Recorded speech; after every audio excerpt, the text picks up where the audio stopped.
Hi friends, welcome to my channel. ഇന്നത്തെ recipe എല്ലാവർക്കും ഇഷ്ടപ്പെടുന്ന ഒരു അപ്പത്തിൻ്റെ റെസിപ്പിയാണ്. വളരെ പെട്ടെന്ന് തന്നെ ഉണ്ടാക്കാൻ പറ്റും. വീഡിയോയിലേക്ക് പോകുന്നതിൻ്റെ മുന്നേ നിങ്ങൾക്ക് എൻ്റെ ചാനൽ ഇഷ്ടപ്പെടുകയാണെങ്കിൽ സബ്സ്ക്രൈബ് ചെയ്തിട്ട് ഒന്ന് സപ്പോർട്ട് ചെയ്യണേ. അപ്പോൾ ആദ്യം തന്നെ നമുക്കൊരു ബാറ്റർ റെഡിയാക്കണം. അതിനുവേണ്ടി ഞാനിവിടെ എടുത്തിരിക്കുന്നത് 1.5 കപ്പ് അവിലാണ്. ഈ റെസിപ്പിയിൽ അവിലാണ് മെയിൻ ഇൻഗ്രീഡിയൻറ്റ്. ഇനി ഞാനിവിടെ ഒരു 2 കപ്പ് വെള്ളം ഇതിലേക്ക് ഒഴിച്ചു കൊടുക്കുന്നുണ്ട്.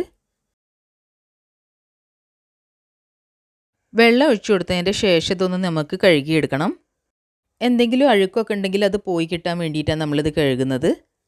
പിന്നെ അവിലൊന്ന് സോഫ്റ്റായിട്ടും കിട്ടും. ഇപ്പം ഞാൻ ഈ അവിൽ കഴുകിയെടുത്തിട്ടുണ്ട്. ഇനി ഇതിലേക്ക് 1 കപ്പ് റവ ചേർത്ത് കൊടുക്കുന്നുണ്ട്. 1.5 കപ്പ് അവിലിന് നമ്മൾ ചേർക്കുന്നത് 1 കപ്പ് റവയാണ്. ഇനി ഇതിലേക്ക് 1/2 കപ്പ് തൈര് കൂടി ചേർത്ത് കൊടുക്കാം.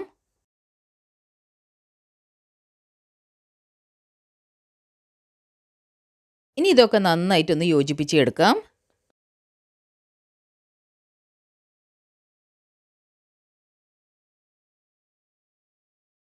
ഇനി ഇതിലേക്ക് 1 കപ്പ് വെള്ളം ചേർത്ത് കൊടുക്കാം. വീണ്ടും നന്നായിട്ടൊന്ന് യോജിപ്പിച്ചെടുക്കാം.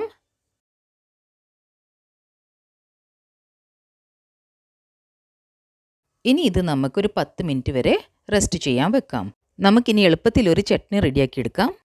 അപ്പോൾ ആദ്യം തന്നെ ഞാനിവിടെ ഒരു 2 ടീസ്പൂൺ കാശ്മീരി ചില്ലി പൗഡർ എടുത്തിട്ടുണ്ട്. കാശ്മീരി ചില്ലി പൗഡർ വേണമെന്നൊന്നുമില്ല. നിങ്ങളടുത്ത് ഏത് ചില്ലി പൗഡറാണോ ഉള്ളത് അത് തന്നെ എടുക്കാം. പിന്നെ നിങ്ങളെ ചില്ലി പൗഡറിന് അഥവാ എരിവ് കൂടുതലാണെങ്കിൽ 1.5 ടീസ്പൂൺ എടുത്താൽ മതി. ഇനി ഈ മുളക് പൊടി നമുക്കൊന്ന് ചൂടാക്കി എടുക്കണം. ലോ ഫ്ലെയിമിൽ വേണം ചൂടാക്കി എടുക്കാൻ, അല്ലെങ്കിൽ അത് കരിഞ്ഞു പോവും. കാശ്മീരി ചില്ലി പൗഡർ എന്തിനാണ് എടുക്കുന്നതെന്ന് വെച്ചാൽ 1 അതിൻ്റെ എരിവ് കുറവായിരിക്കും, 2 ചട്നിക്ക് നല്ല കളറ് കിട്ടും. ഇനി ഒരു മിക്സി ജാർ എടുത്തിട്ട് അതിലേക്ക് ഒരു 3 ചെറിയുള്ളി ഇട്ട് കൊടുക്കാം. പിന്നെ ഒരു ചെറിയ കഷ്ണം ഇഞ്ചി ഞാൻ 2ആക്കി കട്ട് ചെയ്തിട്ടുണ്ട്, അതുകൂടി ഇട്ട് കൊടുക്കാം. ഇനി ഇതിലേക്ക് ഞാൻ 1 കപ്പ് തേങ്ങ ചിരകിയതാണ് ഇട്ട് കൊടുക്കുന്നത്.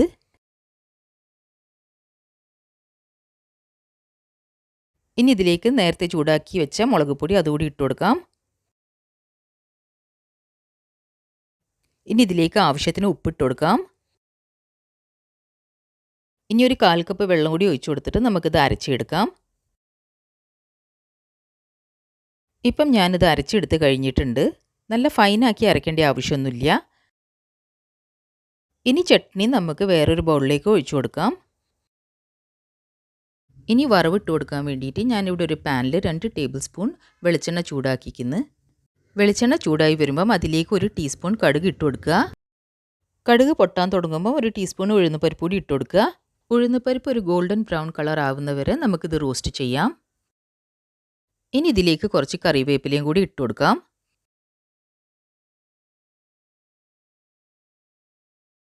ഇനി ഇത് നമുക്ക് ചട്നിയിലേക്ക് ഒഴിച്ചു കൊടുക്കാം.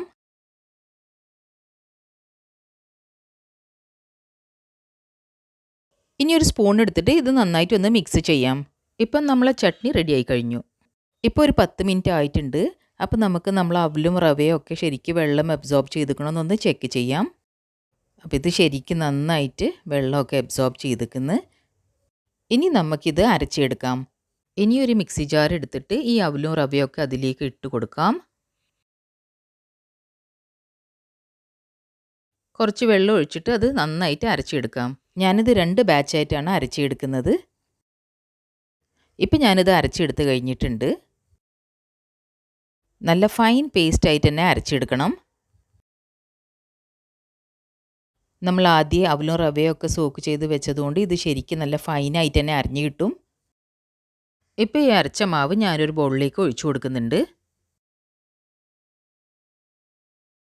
ഇപ്പോൾ ഈ ബാറ്ററിൽ ഒട്ടും തന്നെ വെള്ളം കൂടിയിട്ടില്ല.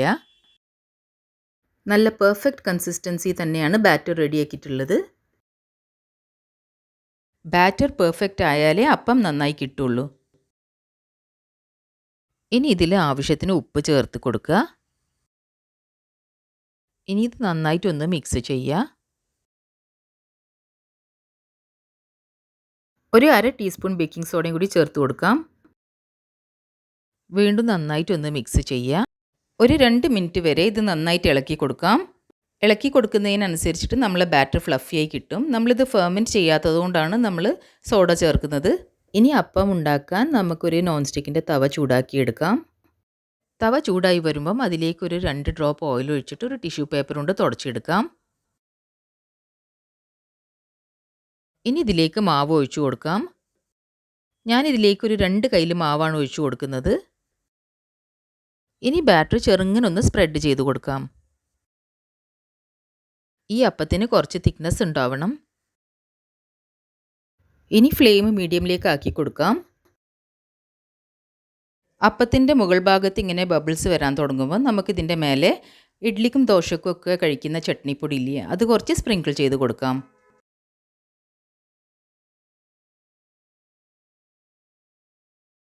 ഇനി ഇതിൻ്റെ മേലെ ചെറുതാക്കി കട്ട് ചെയ്ത സവാള കുറച്ച് ഇട്ട് കൊടുക്കാം.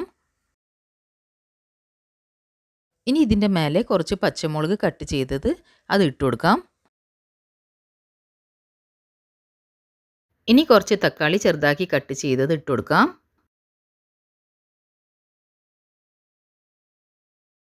കുറച്ച് മല്ലിയില ചെറുതാക്കി കട്ട് ചെയ്തത് ഇതിൻ്റെ മേലേക്ക് ഇട്ട് കൊടുക്കാം.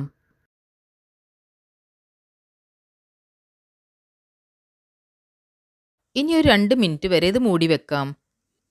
2 മിനിറ്റിന് ശേഷം നമുക്ക് മൂടി എടുത്ത് മാറ്റാം. ഇപ്പോൾ ഈ അപ്പത്തിൻ്റെ മുകൾ ഭാഗമൊക്കെ കംപ്ലീറ്റ് ഡ്രൈ ആയി വന്നിട്ടുണ്ട്. അപ്പോൾ ഇനി ഇതിലേക്ക് ഒരു 2 ടീസ്പൂൺ ഓയിൽ നമുക്ക് ഒഴിച്ചു കൊടുക്കാം.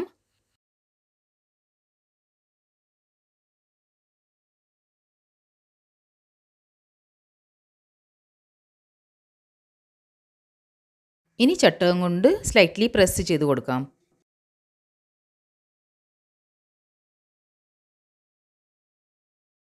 ഇനി ഇത് മറിച്ചിട്ട് കൊടുക്കാം. ഒരു 2 മിനിറ്റ് വരെ നമുക്ക് ഈ ഭാഗം വേവിച്ചെടുക്കാം. ഇപ്പം 2 മിനിറ്റ് ആയിട്ടുണ്ട്. നമുക്ക് ഈ അപ്പം വീണ്ടും ഒന്ന് മറിച്ചിട്ട് കൊടുക്കാം.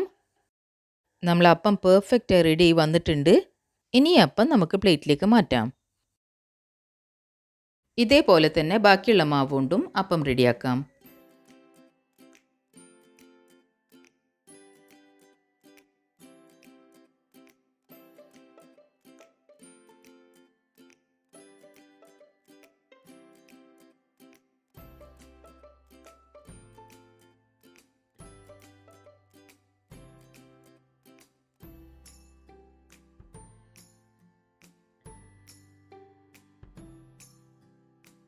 ഇപ്പോൾ അപ്പമൊക്കെ റെഡി ആയിട്ടുണ്ട്. നമുക്ക് ചട്നിയുടെ കൂടെ ഇത് സെർവ് ചെയ്യാം. ഇപ്പോൾ ഞാൻ നിങ്ങൾക്ക് കാണിച്ചു തരാം ഈ അപ്പം എത്ര സോഫ്റ്റ് ആണെന്ന്.